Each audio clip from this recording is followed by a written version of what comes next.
इस तीसरे लेक्चर में हम कूलम्स लॉ पढ़ेंगे। हमने पढ़ रखा है कि सेम नेचर के चार्जेस के बीच रिपल्सन होता है और अपोजिट नेचर चार्जेस के बीच अट्रैक्शन होता है।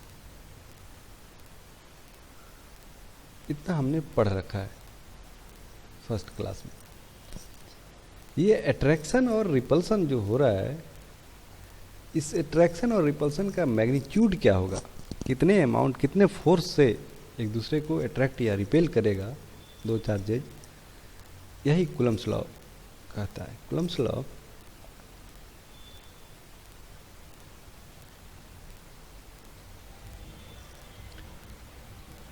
quantifies the force, either attraction or attraction or repulsion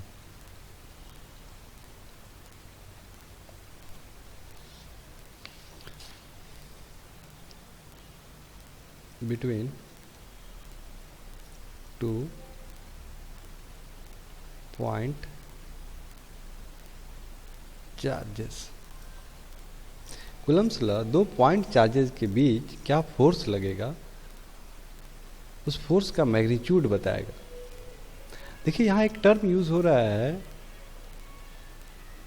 point charges, इस बात पे गौर।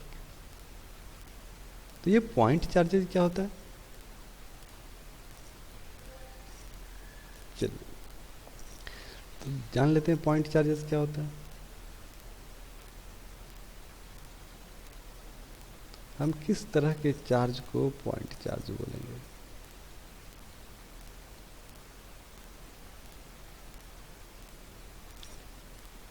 जब साइज ऑफ चार्ज्ड बॉडी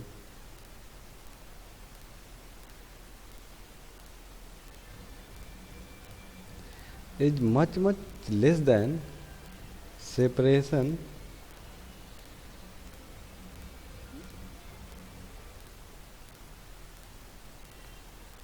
दो bodies, charge bodies is much less than separation between charges। इसे हम R कह देते हैं और इसे हम बड़ा आर कह देते हैं। कहने का सेंस ये है, मान लीजिए ये कोई बॉडी है जिसे हमने चार्ज कर रखा है, कोई स्फेयर, उदाहरण के लिए मान लीजिए कोई स्फेयर है, इसे हमने चार्ज कर रखा है, और दूसरा स्फेयर ये है जिसे हमने चार्ज कर रखा है। इनका सेंटर यहाँ है और यहाँ है, इनके बीच जो सेपरेशन है वो स्मॉल आर है, और इनका जो डायमीटर है या रेडियस, जो भी, अभी मान लीजिए रेडियस की बात करते हैं, ये आर है, R1 R2 भी मान सकते हैं, R2 है, R1 है। तो जब ये R1 बहुत छोटा हो R से या R2 से, when R1 and R2 is much smaller than R, तो इस सिचुएशन में इस बॉडी को हम पॉइंट चार्ज बोल सकते हैं। इस बॉडी को हम पॉइंट चार्ज कंसीडर कर सकते हैं। तो पॉइंट चार्ज का मतलब साफ, देखिए चार्ज अलग से कहीं एग्जिस्ट नहीं करेगा, वो किसी मेटालिक या नॉन मेटालिक बॉडी पे ही एग्जिस्ट करेगा। तो जिस बॉडी पे चार्ज है वो दूसरे बॉडी जो चार्ज है उससे कितना डिफरेंस दूर है। अगर बहुत ज़्यादा दूर है तो उसे हम पॉइंट चार्ज की तरह ट्रीट कर सकते हैं। तो कूलम्स लॉ दो पॉइंट चार्जेस के बीच में क्या फोर्स लगेगा अट्रैक्शन या रिपल्सन का, उसे न्यूटन में बताने के लिए एक्सपेरिमेंट की, और ये एक्सपेरिमेंट कहलाया टॉर्सन बैलेंस एक्सपेरिमेंट। जानते हैं इसके बारे में?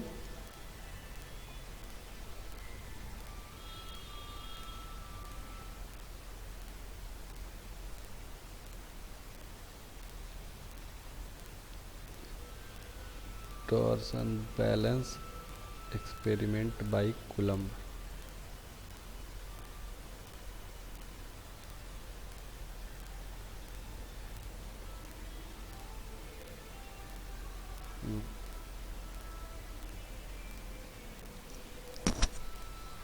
देखिए इस तरह का कुछ तराजू है ना, जहाँ क्या है ना, ए और बी दो चार्जेज हैं।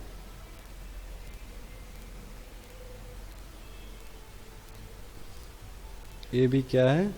चार्जेज, चार्ज्ड बॉडी है, चार्ज्ड स्फीयर है ना। ये एक फाइबर का धागा लटका हुआ है, ये फिक्स है, इसे बाहर निकालने का उपाय किया जा सकता है। ये अंदर फिक्स है, ये ए वाला हिस्सा, दो चार्ज बॉडी है ए और बी, ग्रीन और रेड से आपको दिख रहा होगा। ये फाइबर का धागा है जो यहाँ बाहर लगा हुआ है, इसके ऊपर एक मीटर टाइप से कुछ लगा हुआ है ना। होता ये है कि हमने इस लाल वाले को चार्ज कर रखा है, दूसरे को भी रगड़ के चार्ज करके अंदर डाला। जैसे ही अंदर डाला तो इनके बीच अट्रैक्शन या रिपल्सन जो हुआ, मान लीजिए रिपल्सन हुआ, तो ये बाहर की तरफ इस तरह रोटेट करना चाहेगा। इस रोटेशन से फाइबर में एंगुलर डेविएशन होगा और जो यहाँ कैलिब्रेट हो जाएगा, है ना, इस डायल पे कैलिब्रेट हो जाएगा। तो फिर अगर हम ज़्यादा फोर्स बढ़ाएंगे तो ये ज़्यादा एंगल से डेविएट होगा, तो है ना, और ज़्यादा चार्ज देंगे। तो इसी तरह के एक्सपेरिमेंट में, मतलब इस एक्सपेरिमेंट में क्या बोलते हैं, इस एक्सपेरिमेंट में एंगुलर डेविएशन को आधार बनाया गया।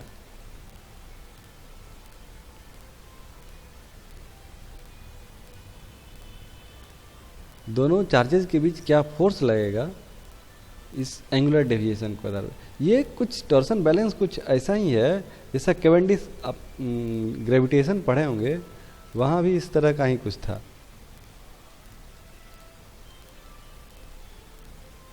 Cavendish gravitational constant, gravitational constant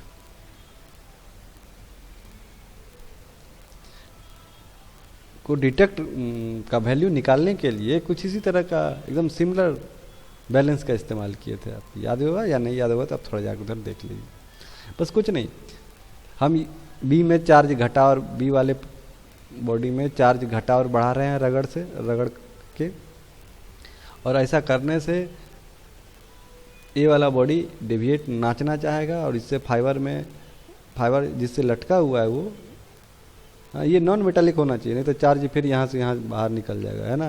ये नॉन मेटालिक, ये सब इलेक्ट्रिकली आइसोलेटेड, ये पूरा हिस्सा जो है ना, ये पूरा हिस्सा जो है ये इलेक्ट्रिकली आइसोलेटेड है। क्या बोल सकते हैं?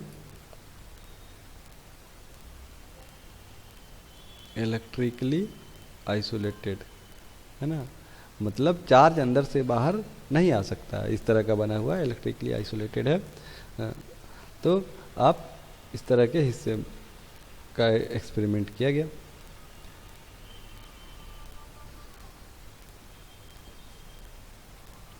और एक्सपेरिमेंट करके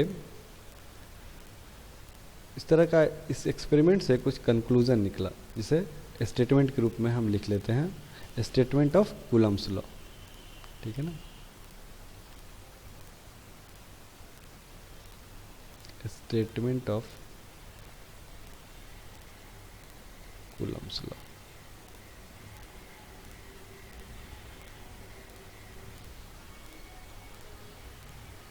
क्या बोले? Electric force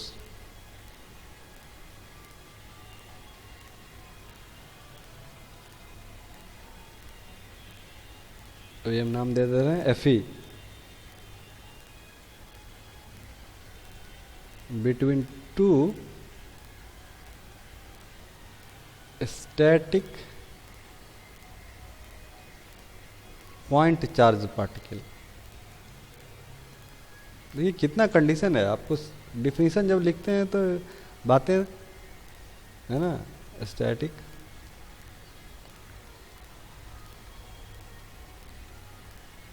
electric force between two static point charges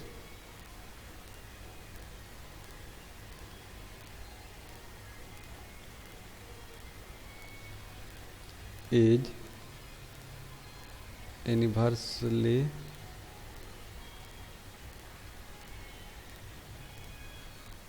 proportional to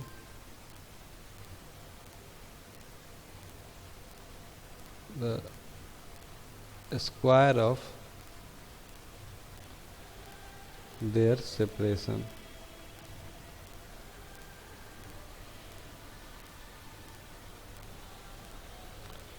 अगर आप मैथमेटिकली लिखना चाहें F E proportional to 1/r²। हाँ वही, यही, ये कौन सा आर है, यही आर है, इनके बीच का सेपरेशन है ना, यही आर है। इसे हम इन्वर्स स्क्वायर लॉ भी बोलते हैं।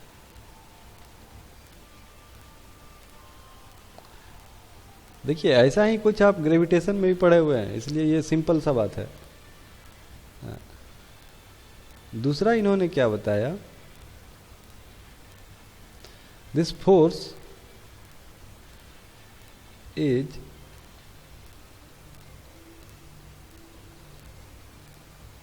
Proportional to product of magnitudes of charges, magnitudes of charges. अगर आप मैथमेटिकली लिखना चाहें तो F E is proportional to Q1 into Q2। इसे आप बड़े आराम से ऐसे भी लिख सकते हैं, कोई दिक्कत नहीं है ना।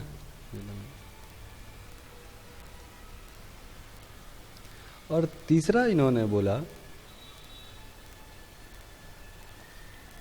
Act this force F E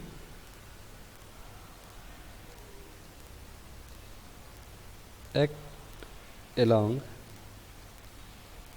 the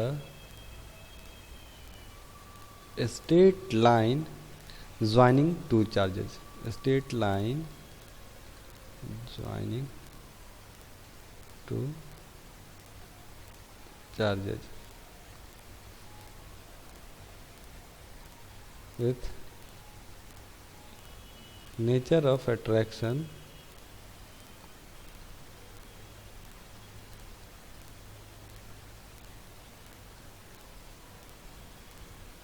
और रिपल्सन। अट्रैक्शन कब, व्हेन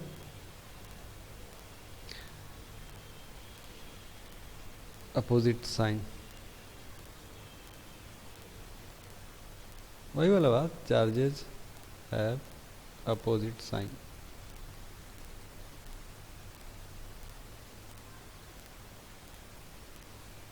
और रिपल्सन कब, when charges have same sign।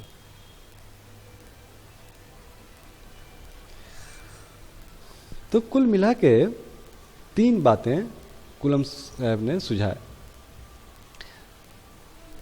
एक को इन्वर्स स्क्वायर रूल बोलते हैं, ये प्रोडक्ट दोनों चार्जेस के मैग्नीट्यूड का प्रोडक्ट है। और तीसरा उनका, ये दोनों मैग्नीट्यूड बताता है और ये डायरेक्शन, ये स्पेशली डायरेक्शन के लिए है ना। डायरेक्शन आप आराम से निकाल सकते हैं ना, अट्रैक्टिव होगा कि रिपल्सिव होगा। ध्यान ये देना है कि अगर 2 चार्जेस हैं, ये दोनों चार्जेस हैं, Q1 है और ये Q2 है, इनके बीच का दूरी R है, तो इस यहाँ जो फोर्स लगेगा सॉरी, सीधा रहना चाहिए। मैं ये कहना चाह रहा हूँ, ये डायरेक्शन के बारे में हम बात करना चाह रहे हैं कि इस फोर्स का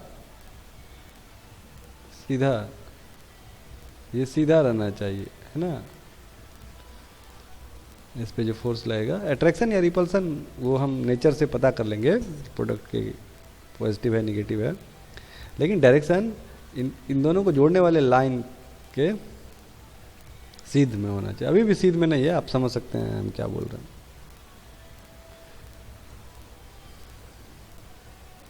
चलिए, जब हम इसे एक बना के लिखने का कोशिश करेंगे तो अब देखेंगे, अब हम सिर्फ एफ ही लिख रहे हैं, ठीक है ना, डायरेक्शन नहीं दे रहे हैं, या आप चलिए ठीक है हमने दे रखा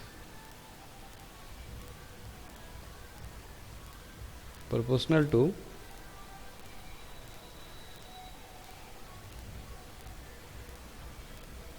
Q1 Q2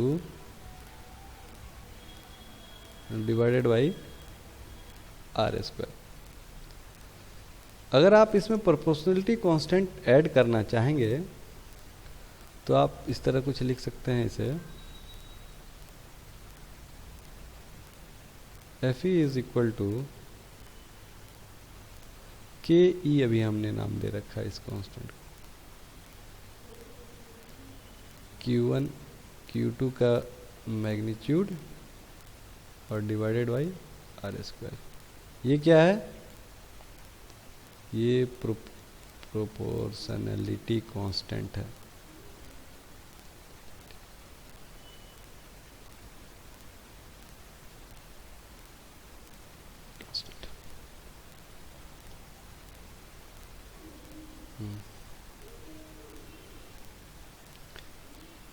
हम के ई को कूलम्स कांस्टेंट भी बोल सकते हैं।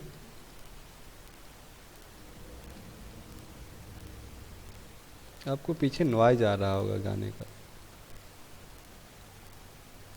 थोड़ा सह लेंगे इसे। इट डिपेंड्स अपॉन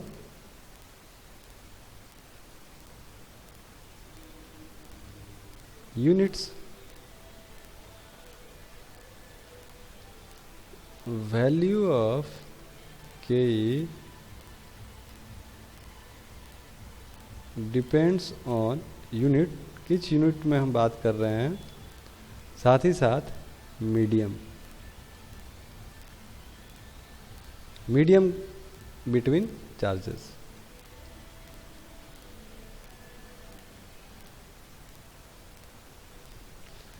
अगर हम एसआई यूनिट की बात करें, in SI unit and free space, value of k will be 9 into 10 to the power 9। और इसका यूनिट क्या हो जाएगा, सिंपल सा बात है, आप अगर इसका यूनिट निकालना चाहें तो न्यूटन मीटर स्क्वायर बटे coulomb square, newton metre square बटे कूलम स्क्वायर। इसे ये एक्सपेरिमेंटली आया है, ठीक है, इससे ज़्यादा आप बॉदर नहीं। यहाँ एप्सिलॉन नॉट क्या है,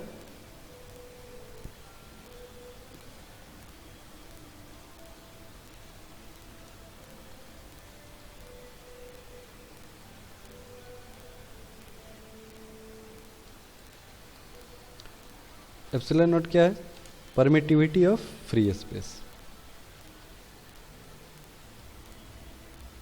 परमिटिविटी ऑफ फ्री स्पेस।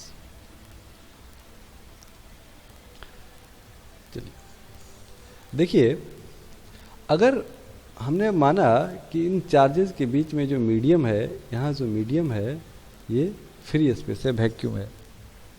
अगर ये फ्री स्पेस नहीं हो के यहाँ कुछ, यहाँ मान लीजिए लोहे का मीडियम रहता, लोहे के बीच में इस दो चार्जेस के बीच में हमें निकालना, मतलब मीडियम, अगर फ्री मीडियम ना हो, फ्री स्पेस ना हो तो क्या होगा, थोड़ा सा आप नोट करके इस बात को लिख ले, मतलब गौर कर लीजिए, बहुत इंटरेस्टिंग बात है।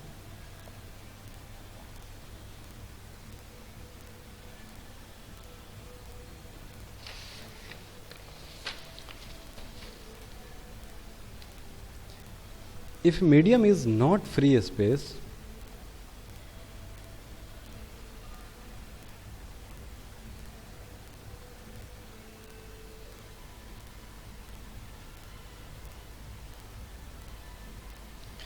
the situation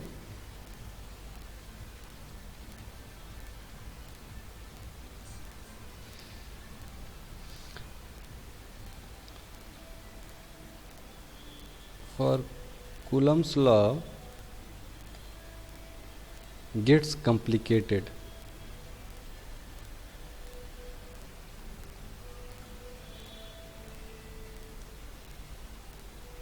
Due to presence of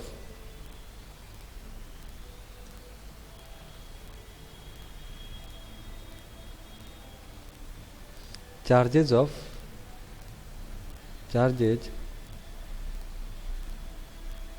inside the medium matters.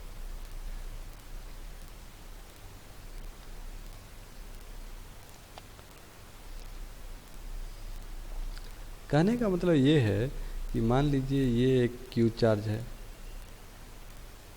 Q1 charge है, दूसरा एक Q2 चार्ज है, और इनके बीच जो मीडियम है वो फ्री नहीं है, फ्री स्पेस नहीं है। देखिए, फ्री स्पेस कहने का मतलब क्या है?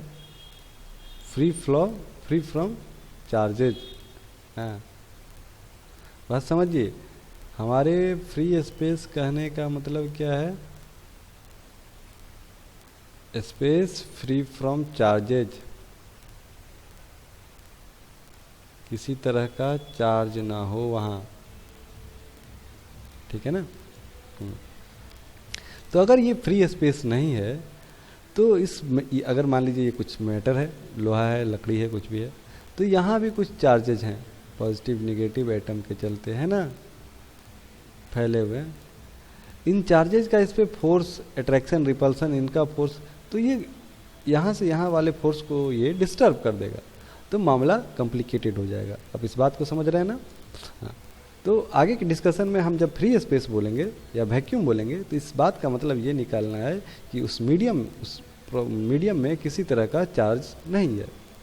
फ्री, हमारे इस डिस्कशन, इलेक्ट्रिक डिस्कशन में फ्री स्पेस का मतलब ऐसा स्पेस जहाँ चार्ज ना हो। चलिए अब हम एक न्यूमेरिकल ट्राई करते हैं जो किसी बुक से लिया हुआ है, सीधे सीधे।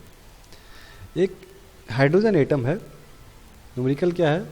एक हाइड्रोजन एटम है जहाँ एक इलेक्ट्रॉन और एक प्रोटॉन के बीच का दूरी इतना मीटर है, 5.3 इंटू 10⁻11 मीटर।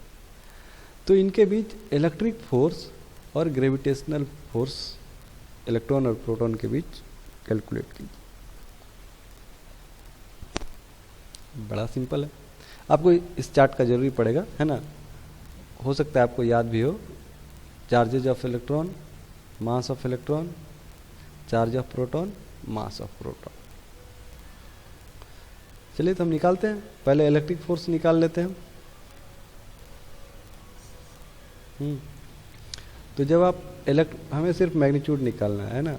जब आप इलेक्ट्रिक फोर्स की बात करेंगे तभी हमने फार्मूला देखा, 9 इंटू 10⁻9 इंटू चार्जेज 1.6 इंटू, लगभग में निकाल रहे हैं, -19। दो बार यही चार्जेज, इलेक्ट्रॉन और प्रोटॉन दोनों का चार्जेज सेम है, बटे उनके बीच का डिस्टेंस का स्क्वायर 5.3 इंटू 10⁻⁻11 स्क्वायर। इसे आप सॉल्व करेंगे तो कितना आ जाएगा? 8.2 इंटू 10⁻⁻8 न्यूटन। सारा एसआई में ले रहे हैं तो न्यूटन, ठीक है। अब आप दूसरी तरफ ग्रेविटेशनल फोर्स कैलकुलेट करेंगे तो क्या आएगा? जी इलेक्ट्रॉन का मास, ये आपने पढ़ रखा होगा, और यही इन्वर्स स्क्वायर लॉ। तो ऐसा करने पे आप पाएंगे ये 6.7 इंटू 10⁻, हाँ ये सब ध्यान रखना है, वैसे आपको ध्यान होगा भी। मास देख लीजिए 9.1 और 1.6। 9.1 इंटू 10⁻31 इंटू 1.6 इंटू 10⁻27 बटे उनके बीच का सेपरेशन 5.3 इंटू 10⁻11 का स्क्वायर। आप इसे सॉल्व करेंगे, हमने कर रखा है 3.6 इंटू 10⁻47 न्यूटन। सब आ रहा है, ऐसा ही कर रहे हैं।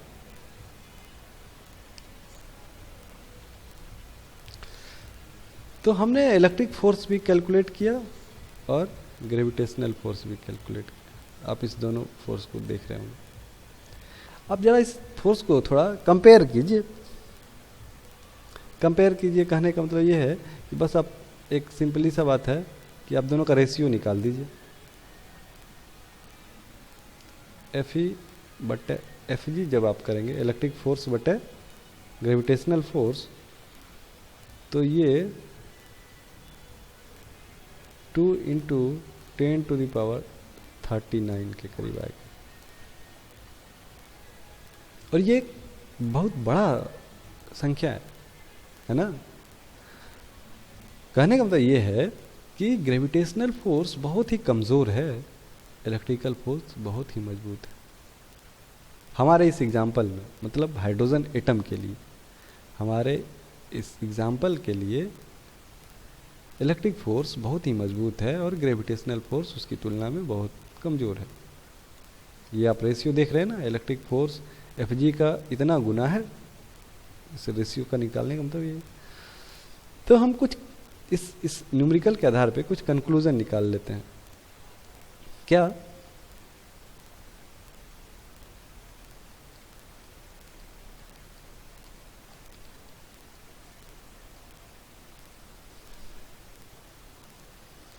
at atomic level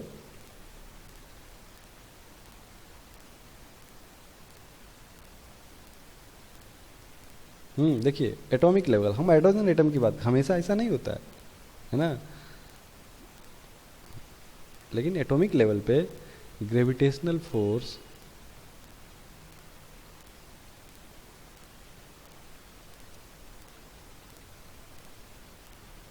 is negligible as compared to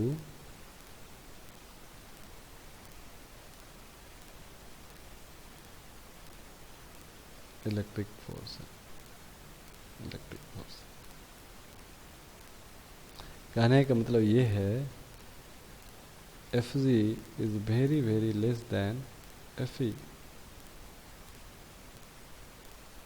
और इसलिए हम इसे नेग्लेक्ट कर देते हैं।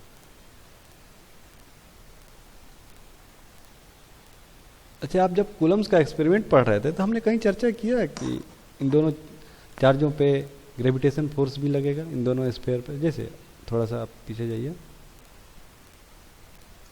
हाँ यहाँ ग्रेविटेशन फोर्स भी लग सकता है या इन दोनों मास के बीच ग्रेविटेशन फोर्स लग सकता है, लेकिन हमने ऐसा डिस्कस नहीं किया। क्यों? क्योंकि इट इज़ नेग्लिजिबल। तो एटॉमिक लेवल पे ग्रेविटेशन फोर्स नेग्लिजिबल होता है और हम उसे इग्नोर कर सकते हैं। चलिए, दूसरा ज्ञान की बात यह है, क्या सिर्फ मैग्नीट्यूड में अंतर है? ग्रेविटेशन और इलेक्ट्रिक फोर्स के का कंपेयर कीजिएगा तो क्या सिर्फ मैग्नीट्यूड में अंतर है? नहीं, इनके डायरेक्शन में भी अंतर होता है। क्या अंतर होता है? ग्रेविटेशन फोर्स हमेशा अट्रैक्टिव होता है, जबकि इलेक्ट्रिकल फोर्स अट्रैक्टिव भी हो सकता है और रिपल्सिव भी हो सकता है। अट्रैक्टिव कब होगा? जब अपोजिट नेचर का चार्ज रहेगा, और रिपल्सिव कब होगा? जब सेम नेचर का चार्ज रहेगा। लेकिन ग्रेविटेशनल फोर्स हमेशा हमेशा हमेशा अट्रैक्टिव होगा, वहाँ रिपेल करने वाली बात नहीं आती। हम जानते हैं भी ग्रेविटेशन के चलते खींचा चला आता है एक दूसरे की, ठीक है ना। चलिए, तो ग्रेविटेशनल फोर्स किस नेचर का होता है? एट्रैक्टिव नेचर का होता है ऑलवेज, है ना। और इलेक्ट्रिक फोर्स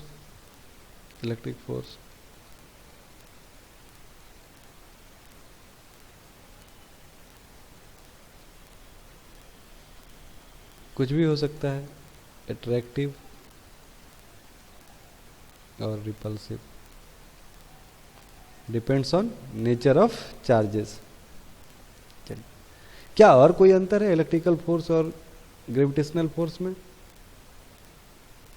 बिल्कुल। क्या? अभी आपने देखा कि इलेक्ट्रिकल फोर्स जो है वो डिपेंड करेगा कि बीच में क्या मीडियम है, लेकिन ग्रेविटेशनल फोर्स के लिए ऐसा कुछ भी नहीं। मैं मीडियम पे डिपेंडेंसी ग्रेविटेशनल फोर्स का नहीं है, तो लिख लेते हैं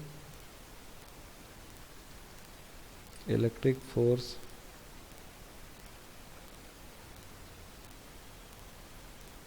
depends on medium between charges, है ना। बट ग्रेविटेशनल फोर्स, देखिए कहीं स्पेलिंग गलती हो जाए तो आप उसे ज़्यादा माइंड नहीं करेंगे। Gravitational force doesn't depend on medium,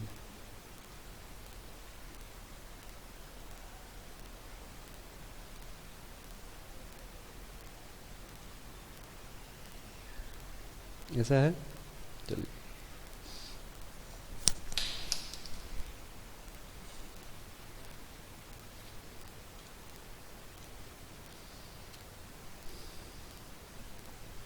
अब कुछ छोटी, आज इतना ही, अब छोटा छोटा कुछ बात है जिसे हम समझ लेते हैं। एक कूलम्ब का डेफिनेशन, अभी जो हमने फार्मूला पढ़ा उस आधार पे एक कूलम्ब का डेफिनेशन क्या होगा। तो अभी हमने क्या फार्मूला पढ़ा? Fe is equal to 9 into 10⁹ into Q1 Q2 का मैग्नीट्यूड डिवाइडेड बाई R²। ये किस चीज़ में? SI में, है ना। अगर इसका यूनिट देखेंगे तो न्यूटन मीटर स्क्वायर बटे कूलम स्क्वायर, है ना। तो अगर हम बाकी चीज़ को भी SI में ले लें, मान लें कि Q1 equal to Q2 equal to 1 coulomb and R is equal to 1 metre, अगर ऐसा मान लें तो what will be the electric force Fe? It will 9 into 10⁹ newton. बस ऊपर वाले फार्मूले पे रख देना, 1/1, ठीक है। तो इसी बात से हम एक कूलम का डिफिनीशन निकालते हैं। हाँ, हालांकि ये डिफिनीशन SI डिफिनीशन नहीं है, SI डिफिनीशन करंट पे बेस्ड है, Q equal to I T पे, I इक्वल टू QT पे, ठीक है। लेकिन एक दूसरा भी SI डिफिनीशन के अलावा एक दूसरा भी डिफिनीशन हम दे सकते हैं कूलम चार्ज का। क्या? एक coulomb charge is the charge when placed at a distance 1 metre apart from another charges with same magnitude, दूसरे एक कूलम से वैक्यूम में, क्योंकि ये वैक्यूम का वैल्यू है। अगर वो ऐसा करने पे 9 इंटू 10⁹ न्यूटन फोर्स एक्सपीरियंस करता है तो वो चार्जेज एक कूलम है। हमने एक चार्ज लिया, दूसरा भी उसी मैग्नीट्यूड का चार्ज लिया और उसे 1 मीटर दूरी पे रखा। अगर उनके बीच का फोर्स 9 इंटू 10⁹ न्यूटन है तो ये एक कूलम चार्ज कहलाएगा। यही हमने यहाँ लिख रखा। तो आपको इस बात पे ध्यान देना है, इस बात पे ध्यान देना है, सेम मैग्नीट्यूड और इस बात। हाँ, ये अट्रैक्टिव और रिपल्सिव कुछ भी हो सकता है, ठीक है ना। अगर पॉजिटिव पॉजिटिव है तो रिपल्सिव, तो इसीलिए रिपल्सन हमने रखा है क्योंकि सेम नेचर का। हाँ, ध्यान दीजिए, नॉट एसआई डिफिनीशन, कूलम्ब का ये एसआई डिफिनीशन नहीं है। कूलम्ब एसआई में कैसे डिफाइंड होता है? 1 एम्पियर करंट 1 सेकेंड के लिए, ठीक है ना। चलिए, तो ये बात की बात है, लेकिन हम एक फोर्स के बेस पे भी इसे डिफाइन कर सकते हैं, जैसा कि हमने अभी किया कि एक चार्ज है, दूसरा उसी अमाउंट का चार्ज है, अगर उनके बीच सेपरेशन 1 मीटर है और वो एक दूसरे पे 9 × 10⁹ न्यूटन फोर्स लगा रहे हैं, तो वो 1 कूलम्ब। देखिए, चार्जेस के बीच जो फोर्स लगेंगे, ये Q1 है और ये हम एग्जांपल से इसे अच्छी तरह समझेंगे, लेकिन फिलहाल के लिए हम बता दे रहे हैं Q2। अगर देखिए, हम इस चार्ज को ऑब्जर्व कर रहे हैं, मेरा टेस्ट चार्ज ये है, Q2 है, तो इस पे मान लीजिए अगर रिपल्सिव फोर्स लग रहा है F1 F, तो इतना ही फोर्स इस पे भी लगेगा। न्यूटन्स का नियम है ना, वो भी रिपल्सिव नेचर का हो। तो बातें समझ रहे हैं ना आपके ऑब्जर्वेशन का चार्ज कौन है, उस पर वो F अगर महसूस कर रहा है, तो दूसरा चार्ज भी जिसके अगेंस्ट आप फोर्स कैलकुलेट कर रहे हैं, जिसके कारण आप फोर्स कैलकुलेट कर रहे हैं, वो भी फोर्स F है ना। न्यूटन्स थर्ड लॉ, ठीक है ना, फॉलो करेगा।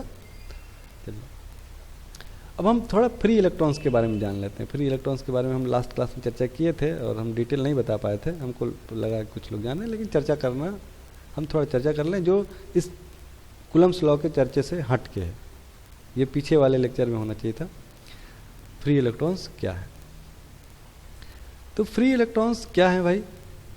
हम अभी तक के लास्ट क्लास का डिस्कशन याद कीजिए। तो ये जनरली मेटल्स में पाए जाते हैं, मेटल्स बोले तो कंडक्टर में पाए जाते हैं, और it is responsible for electric conduction.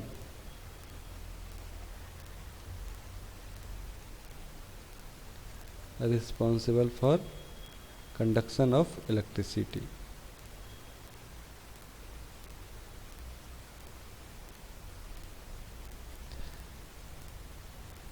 पिछले क्लास में हमने इतना पढ़ा था। हम जानने का कोशिश करते हैं कि ये फ्री इलेक्ट्रॉन्स हम किस तरह के इलेक्ट्रॉन्स को हम फ्री इलेक्ट्रॉन्स नाम दे दे रहे हैं। चलिए, एक मेटल का एग्जांपल हम लेते हैं, जो हमारे केस में कॉपर है, हमने यहाँ दिखा रखा है। इसका 29 इलेक्ट्रॉन होते हैं इसके पास। पहले वाले सेल में 2 इलेक्ट्रॉन, दूसरे वाले सेल में 8 इलेक्ट्रॉन, तीसरे वाले सेल में 18 इलेक्ट्रॉन, और बाकी बचा 1 इलेक्ट्रॉन जो कि बाहरी सेल में है। तो आप देख रहे हैं कॉपर का जो 29 इलेक्ट्रॉन है वो किस इस तरह, और न्यूक्लियस पे पॉजिटिव चार्जेस और न्यूट्रॉन मौजूद है ना। तो यहाँ इनके बीच अट्रैक्शन होगा, इसके बीच। ये न्यूक्लियस में जो प्रोटॉन हैं उनके अट्रैक्शन से ये बंधे रहते हैं। आपको पता भी होगा, ये इलेक्ट्रॉन, सेल्स का इलेक्ट्रॉन जो रिवॉल्व कर रहा है न्यूक्लियस के चारों ओर, वो यहाँ जो पॉजिटिव चार्जेज हैं इनके बीच के अट्रैक्शन से बंधा हुआ है। लेकिन मेटल्स में क्या होता है, ये ज़्यादा सेल्स के चलते थोड़ा दूर हो जा रहा है ना, न्यूक्लियस से ज़्यादा दूर हो जा रहा है, तो ध्यान कम पड़ रहा है। इस पे अट्रैक्शन फोर्स, न्यूक्लियस के द्वारा जो अट्रैक्शन फोर्स है वो कम रहता है। मतलब ये जो हम इस इलेक्ट्रॉन की बात कर रहे हैं, जो आउटर इलेक्ट्रॉन है मेटल में, जो आउटर इलेक्ट्रॉन है उस पे न्यूक्लियस के द्वारा जो अट्रैक्शन फोर्स लग रहा है वो कमज़ोर होता है। ठीक है, क्यों कमज़ोर होता है? क्योंकि यहाँ दूरी थोड़ा ज़्यादा है, नंबर ऑफ सेल्स ज़्यादा हैं। ठीक है, चलिए इस बात को नोट करते हैं।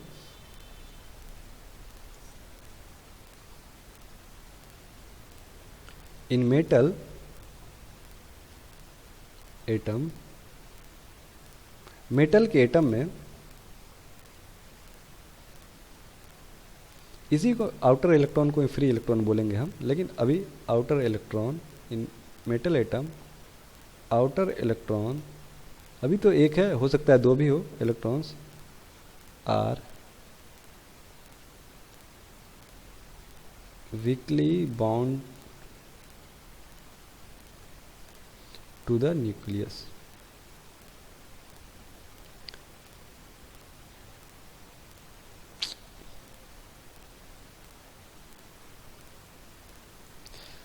और कोई कॉपर मान लीजिए है, तो कॉपर इस तरह के बहुत सारे एटम से मिल के बना है। तो जब ये बहुत सारा एटम मिलता है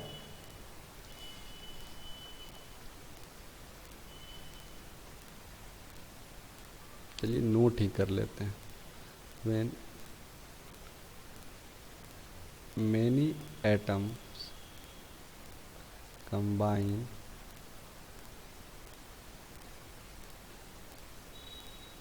to form a metal,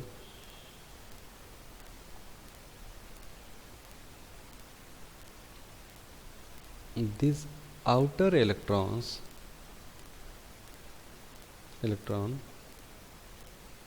which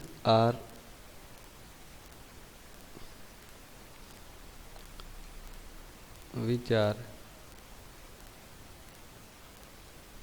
loosely bound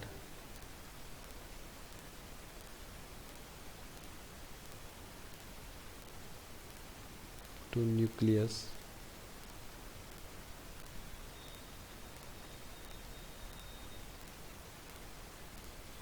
move about the metal in a manner similar to gas molecules in a container। जैसा किसी कंटेनर में गैस मॉलिक्यूल मूव करता है, उसी तरह जब इस तरह के एटम मिल के किसी मेटल का निर्माण करते हैं, तो ये जो बाहरी इलेक्ट्रॉन है, आउटर इलेक्ट्रॉन, जिसे हम फ्री इलेक्ट्रॉन नाम देंगे अभी, क्योंकि इस पर फोर्स ऑफ अट्रैक्शन बहुत कम है, ये बाहरी इलेक्ट्रॉन भी उसी तरह मूव करता है। नीचे हमने एक एटम बना रखा है और ये पूरा एटम है और ये ब्लू वाला फ्री इलेक्ट्रॉन है, मतलब ये बाकी हिस्सा है और ये ब्लू वाला पर फ्री इलेक्ट्रॉन है, ठीक है। बाकी तो फिक्स है, फ्री वाले इलेक्ट्रॉन पे हमेशा खो रहा है जो बाहरी है, जिस पे हमारा न्यूक्लियस का ध्यान बहुत कम जा रहा है, ठीक है ना, अट्रैक्शन फोर्स बहुत कम है। तो हमने मान लिया कि इस तरह का कोई पीस है कॉपर का जिसमें इतने सारे एटम मिल के बनाए हुए हैं। एक सिंपल समझने के लिए, एक एटम से तो मेटल बनेगा नहीं ना, ऐसा भी नहीं है कि ये 15-20 एटम से बने हुए हैं, बहुत सारे एटम से बने हुए हैं। हम एक सेक्शन ले रहे हैं जिसमें इतना एटम है और उनका फ्री इलेक्ट्रॉन ब्लू वाले डॉट से दिखाया जा रहा है। तो जब इस तरह बना होता है तो ये इलेक्ट्रॉन लूजली बाउंड होता है, तो बाहर तो नहीं निकलता है, इस मेटल से बाहर नहीं जंप करता है, लेकिन यहाँ से वहाँ, यहाँ से वहाँ, यहाँ से वहाँ कूदते रहता है।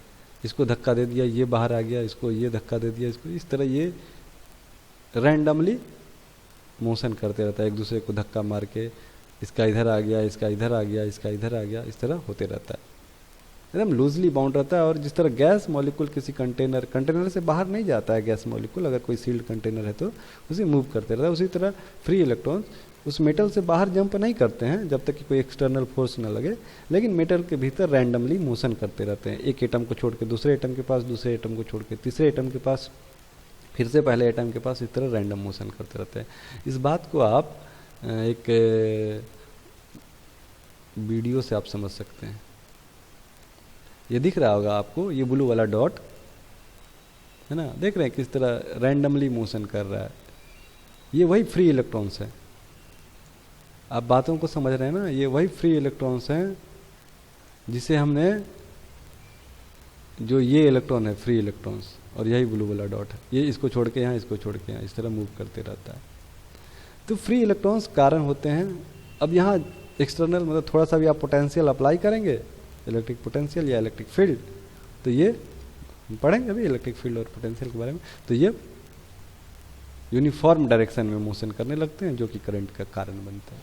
अगर आप इस सारे बिना किसी इलेक्ट्रिक फील्ड या पोटेंशियल किए ये रैंडम मोशन कर रहे हैं, लेकिन जो ही आप कोई एक्सटर्नल फोर्स लगाएंगे और ऐसा फोर्स, मान लीजिए कोई पोटेंशियल डिफरेंस अप्लाई कर दिया या इलेक्ट्रिक फील्ड अप्लाई कर दिया, तो इनका डायरेक्शन यूनिफॉर्म हो जाएगा। और इस यूनिफॉर्म डायरेक्शन, किसी इलेक्ट्रॉन के यूनिफॉर्म डायरेक्शन को ही बोलते हैं इलेक्ट्रिसिटी। तो ये किसी एक डायरेक्शन में मूव करने लगा और हम बोलेंगे कि इसके उल्टा करंट बह रहा है। थोड़ा बहुत आप जानते होंगे।